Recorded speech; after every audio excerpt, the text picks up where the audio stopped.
우리가 읽었던 빌립보서, 이 빌립보는 로마 황제인 옥타비아누스가 전쟁에서 승리한 뒤에 중요한 군사기지로 삼았던 장소가 바로 이 빌립보였습니다.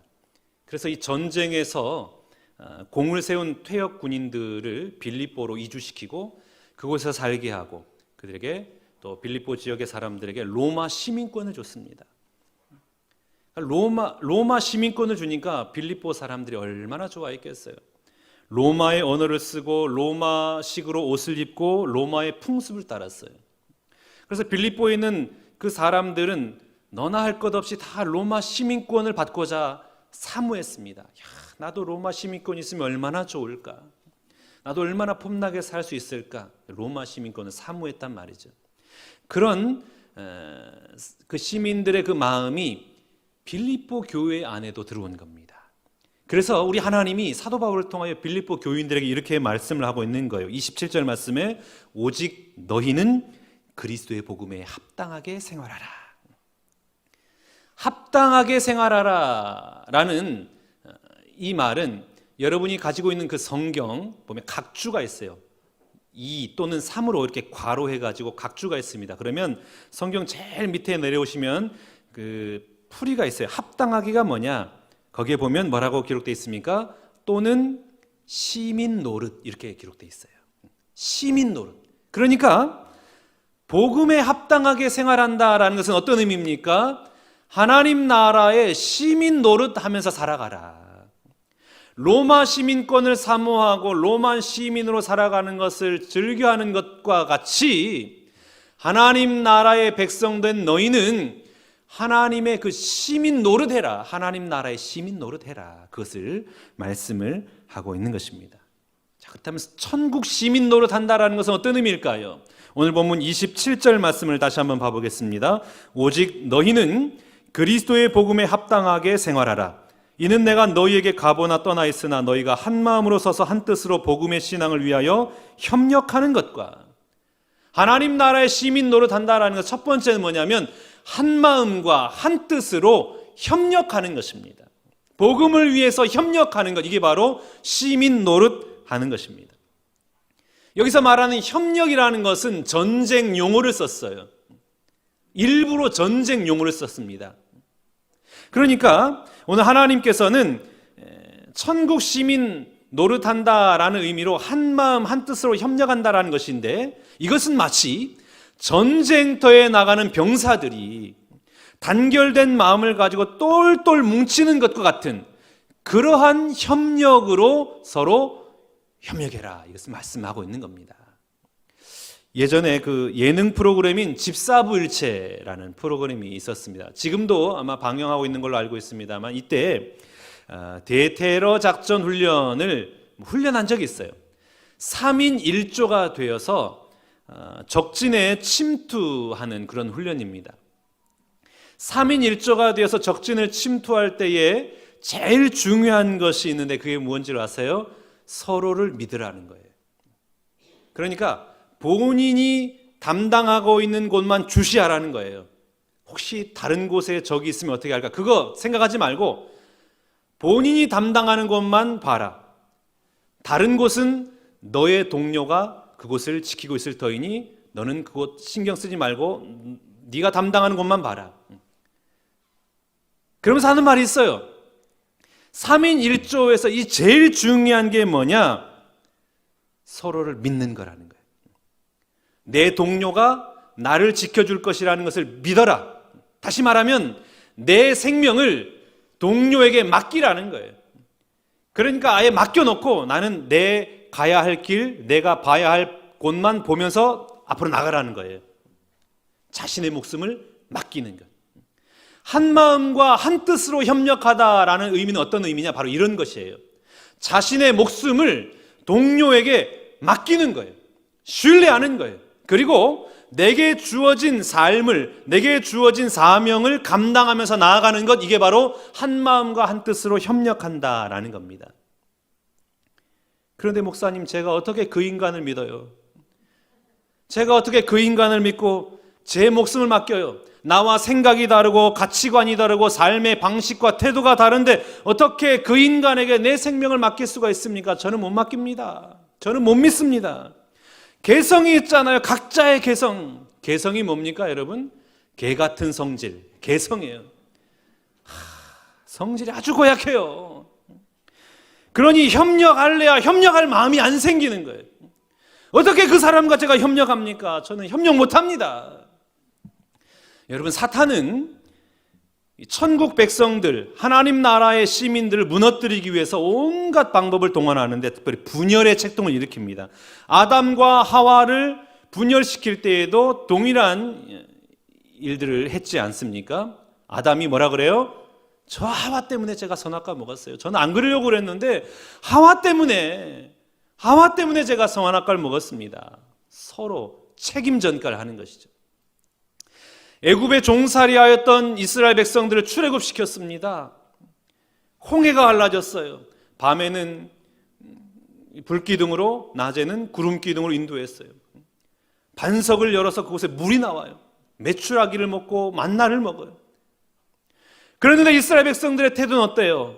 추우면 추워서 원망하고, 더우면 덥다고 원망하고, 목이 마르면 목이 마르다고 원망하고, 배가 고프면 배가 고프다고 원망하고, 광야길이 힘들면 힘들다고 원망하고, 저 모세 때문에, 저 모세만 아니었더라면 우리가 애굽에서 종살이 하면서 그래도 삶을 살았을 텐데 저 모세 때문에 우리가 이렇게 고생을 한다. 원망하고 책임을 전가하고 그렇게 살아오지 않았습니까?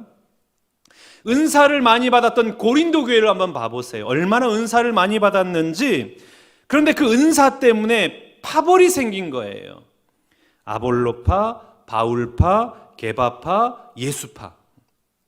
다 파벌이 생겨가지고 우리 교회는 예수파가 주도해야 돼. 아니야, 바울파가 주도해야 돼. 아볼로파가 먼저야, 게바파가 먼저야. 서로 대장이 되려고 하는 거예요. 막 분열이 일어나는 겁니다. 자신이 드러나지 않고 자신의 의견이 반영되지 않으면 싫은 거예요. 자신이 주도권을 잡지 못하고 자신의 이름이 드러나지 않으면 협력하지 않아요. 찬양대도, 교사도, 각 부서의 부장도, 각 선교회 회장도 협력하기 싫은 거예요. 우리를 자꾸만 책동하는 겁니다. 자, 여러분, 그런데 우리는 어떻게 무엇을 보고 한 마음과 한 뜻으로 협력을 해야 됩니까? 고린도전서 12장 25절에서 27절까지 말씀입니다. 몸 가운데서 분쟁이 없고 오직 여러 지체가 서로 같이 돌보게 하셨느니라. 만일 한 지체가 고통을 받으면 모든 지체가 함께 고통을 받고 한 지체가 영광을 얻으면 모든 지체가 함께 즐거워하느니라. 너희는 그리스도의 몸이요 지체의 각 부분이라. 아멘. 하나됨의 근거가 뭐예요? 너희는 그리스도의 몸이다. 무엇을 말하고 있는 거예요? 하나됨의 근거는 예수 그리스도라는 거예요. 우리는 하나를 말할 때에 같은 모양, 같은 방식, 같은 생각, 같은 것을 이야기합니다. 그래서 나와 생각이 다르거나 삶의 방식이 다르면 배척해요. 너는 나와 생각이 다르구나. 너는 다른 편. 너는 나랑 추구하는 방향이 다르구나. 너는 저쪽 편. 그런데 오늘 하나님께서는 사도 바울을 통하여 하나됨의 정의를 다시 한번 말하고 있어요. 하나됨은 뭐냐? 예수 그리스도라는 거예요. 너희는 그리스도의 몸이다. 예수 그리스도로 말미암아 하나다. 다른 것은 별 문제가 아니라는 거예요. 오늘 예수로 말미암아 하나가 되었기 때문에 삶의 방식이 다르고 가치관이 다르고 추구하는 그 목적이 다르다 할지라도 그것은 하나다라는 거예요. 하나다. 지역이 달라요, 취미가 달라요, 능력이 달라요, 일하는 스타일이나 가치관이 달라요. 이런 것이 우리의 하나됨의 근거가 될 수 없다라는 거예요. 오직 예수 그리스도만이 하나됨의 근거임을 우리에게 말하고 있습니다. 예수 믿냐? 그래, 나도 예수 믿어. 그럼 우리 하나야. 너도 예수 믿어? 나도 예수 믿는데 그럼 우리 하나잖아. 그럼 우리가 마음을 하나로 모아야지. 한 마음 한 뜻이 돼서 협력해야지. 예수 그리스도라는 겁니다. 여러분, 우리가 어떻게 참을 수 있습니까? 어떻게 포용할 수 있어요? 어떻게 용서하고 이해할 수 있습니까? 그리스도 안에 한 몸이기 때문에 그래요. 왼수 같은 사람도, 용납하지 못하는 사람도, 이 개성 강한 이 개 같은 성질을 가지고 있는 사람도 용납할 수 있는 건 뭐예요? 예수 믿는 것 때문에 용납할 수 있는 거예요. 그게 하나됨의 근거라는 겁니다. 한 마음과 한 뜻으로 연합하는 것은 내가 얼마나 이해하고 얼마나 용서하고 얼마나 헌신하고 노력하고 애쓰는가에 달려있는 것이 아닙니다. 나와 다른 사람과 연합하기 위해서 내가 얼마나 십자가와 연결되어 있느냐, 이게 중요한 거예요. 오늘 내가 예수의 그 십자가와 연결되어 있으면 하나가 된다라는 겁니다. 우리는 예수 안에서 한 형제와 한 자매입니다. 한 가족이에요. 깐부예요, 깐부. 친구란 말이에요. 그러니까 예수 믿는 것 때문에 용서가 되는 거예요. 이해가 되는 거예요. 내 이익이나 내 편리나 내 즐거움이 없다고 할지라도 주님 맡겨주신 사명이라 하면, 우리 주님이 허락하신 사명이면 그건 감당할 수 있는 것입니다. 예수 그리스도예요. 그러니 여러분, 예수 잘 믿으시기를 축복합니다. 왜 우리가 갈등하고 분열하고 상처가 있고 그런 어려운 문제들이 생기는 것입니까? 내 안에 예수의 모습이 안 나타나는 거예요. 예수의 사랑이 없는 거예요. 예수의 심장이 없어요. 예수 안에서 하나됨이 없어요. 그러니까 늘 문제가 생기는 것입니다.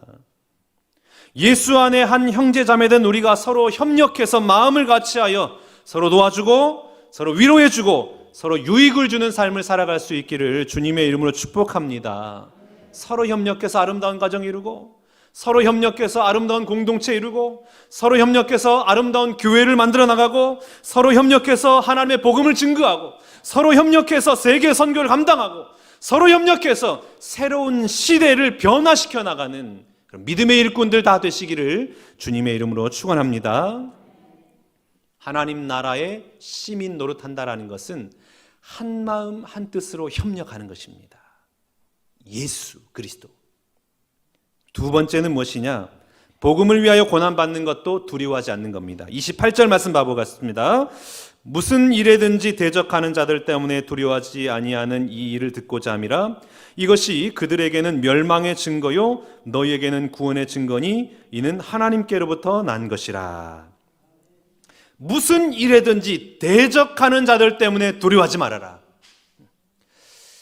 지난 2년여 동안 코로나로 인해서 여러분 얼마나 힘들었습니까? 그렇게 힘든 속에서도 하나님 믿는 신앙 포기하지 않고 온라인으로라도 하나님 붙들고 하나님께 매달리고 하나님 예배하는 삶을 살아오신 것 정말 잘하신 거예요. 정말 박수 쳐드리고 싶어요. 참 잘하셨어요. 그런데 여러분, 이제는 한 발자국 더 나아갈 수 있기를 원합니다. 두려워하지 않는 거예요. 특별히 그리스도인들을 대적하는 자들 때문에 두려워하지 않기를 바랍니다. 코로나가 유행한 이후에 맘카페에서는 기독교를 조롱하고 박해하는 여러 글들이 올라옵니다. 그 중에 사람 그렇게 안 봤는데 교회 다녀? 이런 글이 올라옵니다. 무슨 말이에요? 이 사람 아주 이기적인 사람이구만. 이 사람 자기밖에 모르는구만. 그런 핀잔, 그런 모욕. 그러니 여러분 어떻게 교회를 나가겠어요? 얼마나 눈치가 보여요. 얼마나 위축이 되고 얼마나 두렵겠습니까? 사회에서는 교회를 향해서 말합니다. 너희들 아무것도 하지 말아라. 그냥 아무것도 안 하는 것이 사회에 도움을 주는 것이다. 얼마나 교회를 향하여 저주를 퍼붓고 조롱을 하는지 참 견디기 힘들 정도입니다. 그러니까 하나님을 믿는 우리가 얼마나 위축이 되고 얼마나 두려움이 쌓이겠습니까? 오늘 하나님이 우리를 향하여 말씀하시는 거예요. 그런 대적자들 때문에 두려워하지 말아라. 너희를 박해하고 너희를 모함하고 너희를 위축시키는 그리스도를 대적하는 자들로 말미암아 위축되거나 두려워하지 말아라. 특별히 우리의 대적 사탄, 우리에게 온갖 두려운 마음을 쏟아붓잖아요. 그래서 두려워하게 해서 예배하는 것을 방해합니다. 복음을 전하는 것을 주저하게 만듭니다. 비난에 대한 두려움, 체면 손상에 대한 두려움, 명예와 권력과 재산을 잃을 것에 대한 두려움, 미래에 대한 두려움, 실패에 대한 두려움, 안 될 것이라는 두려움, 죽을 것이라는 두려움, 손해볼 것이라는 두려움, 피해볼 것이라는 두려움, 이런 두려움들을 마구 쏟아붓는 거예요. 그래서 두려워가지고 신앙생활도 제대로 하지 못하고 전도는 말할 것도 없는 거예요. 여기서 말하는 두려워하다라는 말의 의미는 뭐냐면 말이 깜짝 놀라가지고 도망치는 모습이에요. 그러니까 두려워하지 말라라는 말은 어떤 의미입니까? 대적자들 만났을 때에 놀라서 꽁무니를 빼고 도망치지 말아라. 말이 막 도망가는 것처럼 그렇게 꽁무니 치면서 도망치지 말아라. 우리 주님 예수님께서 팔복 강해를 하실 때 마지막 어떤 말씀하십니까? 의를 위해서 박해를 받는 자가 복이 있나니 천국이 그들의 것임이라. 하나님 나라의 의를 위해서 박해를 받는 자는 복이 있대요. 하나님의 나라가 너희 것이다 라고 말씀을 하고 있습니다. 그러면서 마태복음 5장 11절 12절 말씀에 이렇게 말씀합니다. 나로 말미암아 너희를 욕하고 박해하고 거짓으로 너희를 거슬러 모든 악한 말을 할 때에는 너희에게 복이 있나니 기뻐하고 즐거워하라. 하늘에서 너희의 상이 큼이라. 너희 전에 있던 선지자들도 이같이 박해하였느니라. 아멘. 여러분 뭐라고 말씀하십니까? 너희를 박해하고 너희를 미워하고 너희에게 악한 말을 하면 기뻐해라. 왜요? 하늘에서 너희의 상급이 클 것이기 때문이다. 여러분 오늘 우리가 예수를 믿고 있습니다마는 예수 믿고 이익만을 보려고 하지 마세요. 예수 믿고 내가 손해본 것 혹시 있습니까? 그리스도께서는 우리 주님 예수님께서는 우리를 구원하기 위해서 그 십자가에서 자신의 목숨을 버리셨잖아요. 자기의 전부를 버리셨습니다. 그러면 나는 주님 때문에 손해본 것이 무엇이고 주님 때문에 중요하고 귀한 것 얼마나 소모했습니까? 신사참배 반대하다가 고난을 받고 순교한 주기철 목사님이 계세요. 이 목사님이 순교하기 직전에 너무나 힘드니까 이것을 어떻게 감당하냐. 그러다가 이 주기철 목사님이 고백한 고백이 있습니다. 한번 봐보시죠. 주님을 위하여 오는 고난을 내가 피하였다가 이 다음 주님 앞에 가서 못자국과 과시간을 보이시면 무슨 낯으로 주님을 대할까? 감옥 생활을 내가 피하였다가 이 다음 주님이 너는 내 이름으로 오는 평안과 즐거움을 다 받아 누리고 고난의 자는 어찌하고 왔느냐 물으시면 나는 무슨 말로 대답할까? 주님 십자가를 내가 피하였다가 이 다음 주님이 너는 내가 준 유일의 유산인 십자가를 어찌했느냐라고 물으신다면 나는 무슨 말로 대답할까? 이렇게 고민을 하다가 그 고난의 십자가를 묵상하고 순교의 자리까지 가게 되었다라는 것입니다. 마태복음 10장 28절 말씀 봐보세요. 몸은 죽여도 영혼은 능히 죽이지 못하는 자들을 두려워하지 말고 오직 몸과 영혼을 능히 지옥에 멸하실 수 있는 이를 두려워하라. 아멘. 두려워하지 마세요. 내게 핍박이 임하고 고난이 임하고 조롱이 임한다 할지라도 여러분 두려워하지 마세요. 우리의 육신은 죽일 수 있을지 모르나 우리의 영혼은 건드릴 수 없는 거예요. 오직 우리의 영혼과 육체마저도 지옥과 천국을 결정하실 수 있는 그 주님 바라보면서 그 고난을, 그 핍박을 두려워하지 않는 여러분 되시기 바랍니다. 고난당하면 하늘의 상급이 크다라는 거예요. 고난을 당하면 그러면 여러분 기뻐하시기 바라요. 왜냐? 그 고난 때문에 여러분의 자랑거리가 하나 더 늘어났기 때문에 그렇습니다. 그러니 여러분 이제는 예배하는 것 여기에 만족하지 마시고 이제는 다시금 하나님의 복음을 들고 집집마다 복음 증거하는 여러분 될 수 있길 바랍니다. 집집 방문해서 축복하세요. 예수 그리스도의 이름으로 축복하세요. 그리고 복음을 증거하세요. 만약 여러분이 면박을 당하거나 욕을 먹으면 그것은 하늘나라에서 최고의 복음을 기억하시고 그것으로 말미암아 감사하고 기뻐하며 하나님의 복음의 사명을 감당하는 여러분 되시기 바랍니다. 우리를 흥하게도 하시고 망하게도 하시고 부하게도 하시고 가난하게도 하시는 그 하나님을 믿는 믿음으로 담대하게 복음을 증거하며 나아가는 우리 모든 신구한계 성도님들 다 되시기 바랍니다. 어느 곳에 있든지 간에 어떤 처지에 처해든지 간에 하나님이 함께 하심을 믿고 두려워하지 말고 천국 백성 시민 노릇하며 삶을 살아가는 여러분 모두가 다 되시기를 주님의 이름으로 축복합니다. 하나님 나라 시민 노릇한다라는 것은 세 번째로 뭐냐면 은혜의 힘으로 살아가는 것을 말합니다. 오늘 본문 29절 말씀 봐볼까요? 그리스도를 위하여 너희에게 은혜를 주신 것은 다만 그를 믿을 뿐 아니라 또한 그를 위하여 고난도 받게 하려 하심이라. 아멘. 하나님이 우리에게 은혜 주신 것은 왜 은혜 주셨다고 지금 기록하고 있습니까? 그를 믿을 뿐 아니라 뭐라고요? 고난도 받게 하려 함이십니다.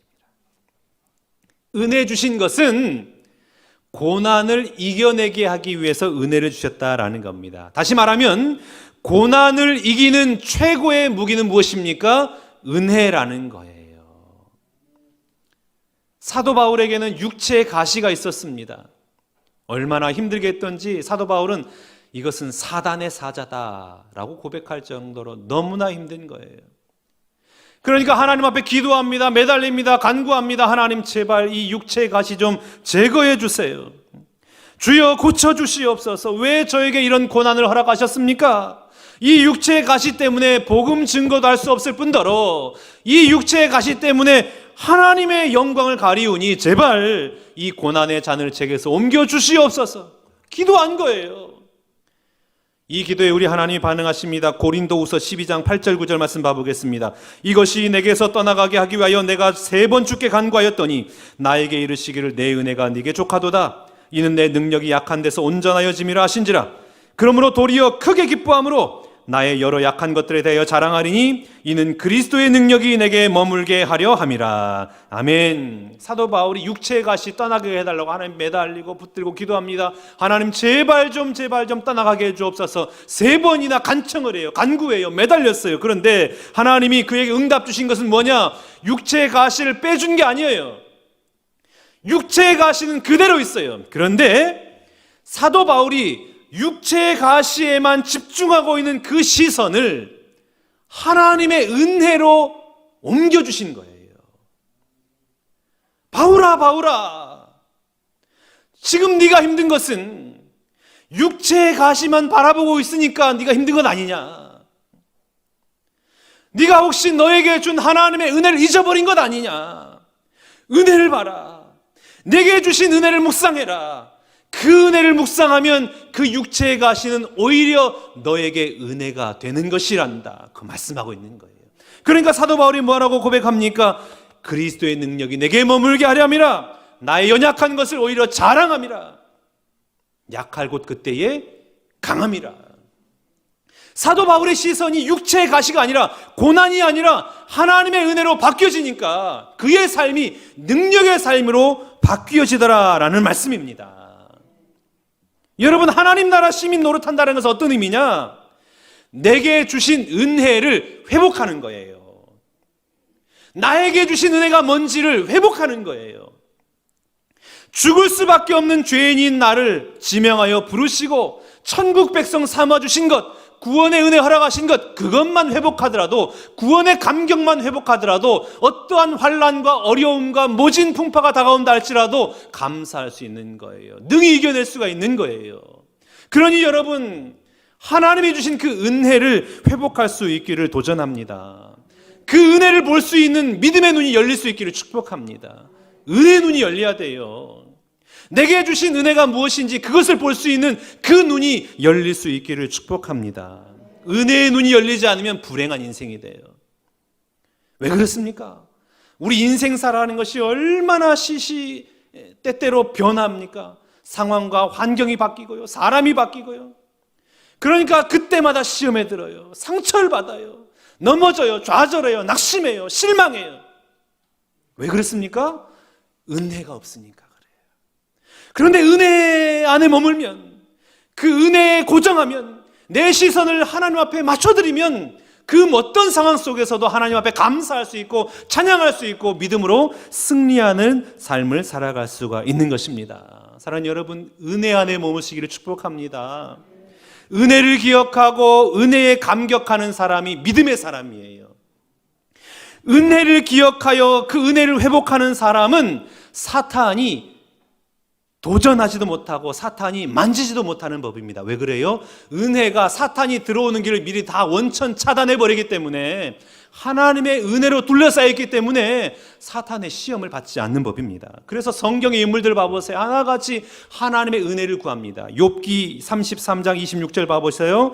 그는 하나님께 기도함으로 하나님의 은혜를 베푸사 그로 말미암아 기뻐 외치며 하나님의 얼굴을 보게 하시고 사람에게 그의 공의를 회복시키느니라. 욥이 얼마나 힘들어요. 그러니까 하나님 앞에 기도하잖아요. 은혜 베풀어 주옵소서. 그러니까 하나님 은혜 베푸셔가지고 공의를 회복시켜 주시느니라. 시편 30편 10절 말씀 봐보십시오. 여호와여 들으시고 내게 은혜를 베푸소서. 여호와여 나를 돕는 자가 되소서 하였나이다. 다윗도 하나님 앞에 은혜 베풀어 달라고 그렇게 매달리잖아요. 그러니까 우리 하나님 은혜 베푸셔서 이스라엘 역사상 가장 위대한 왕 다윗이 되지 않았습니까? 이 은혜의 힘을 깨닫고 사도 바울은 영적인 아들인 디모데를 향하여 이렇게 권면합니다. 디모데후서 2장 1절 말씀. 내 아들아, 그러므로 너는 그리스도 예수 안에 있는 은혜 가운데서 강하고. 사랑하는 아들 디모데야, 다른 것 필요 없다. 주님 은혜 붙들어라. 주님 은혜 안에 거해야 된다. 다른 어떤 문제보다도, 다른 어떤 고난보다도 더 중요한 것은 무엇이냐면 하나님이 주신 그 은혜가 커야 된다. 그 은혜의 파이를 키워나가라. 일단 은혜 안으로 들어오면 은혜의 지배를 받는 거예요. 그러면 은혜 안에서 하나님을 노래하고 기쁨과 감사함으로 이 땅을 살아갈 수가 있는 것입니다. 오늘 예배 가운데 참여한 여러분, 혹시 내 인생 앞에 닥쳐진 고난과 문제와 여러 가지 아픔 때문에 힘들어하고 있는 분 계십니까? 혹시 그 고난이 큰 게 아니라 여러분의 그 은혜가 작아진 건 아닌가요? 그 고통이 너무나 힘든 것이 아니고 내 안에 하나님의 은혜가 조금씩 사라져버린 것은 아닙니까? 은혜를 회복할 수 있기를 바랍니다. 내게 주신 은혜가 너무나 많은 거예요. 여러분, 이 고통의 때에, 아픔의 때에 정말 회복해야 될 것은 경제적인 부유함이 아니에요. 하나님이 주신 은혜를 회복하는 것입니다. 내게 주신 그 은혜를 바라볼 수 있는 믿음의 눈이 열려 하나님의 은혜 안에 거하는 여러분 되시기를 주님의 이름으로 축복합니다.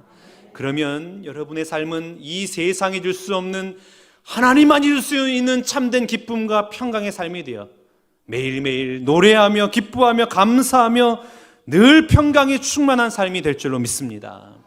사랑하는 신광교 성도 여러분, 우리는 하나님 나라 백성입니다.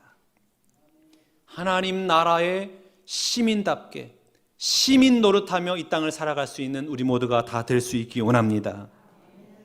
한 마음 한 뜻으로 협력하고 복음을 위해서 고난받는 것 두려워하지 않고 내게 주신 은혜를 붙잡고 그 은혜의 파이를 키워나가면서 믿음으로 승리하며 믿음으로 하나님 앞에 영광을 올려드리고 믿음으로 하나님의 은혜의 삶을 살아가는 우리 모든 신광교회 성도님들 다 되시기를 주님의 이름으로 축원합니다.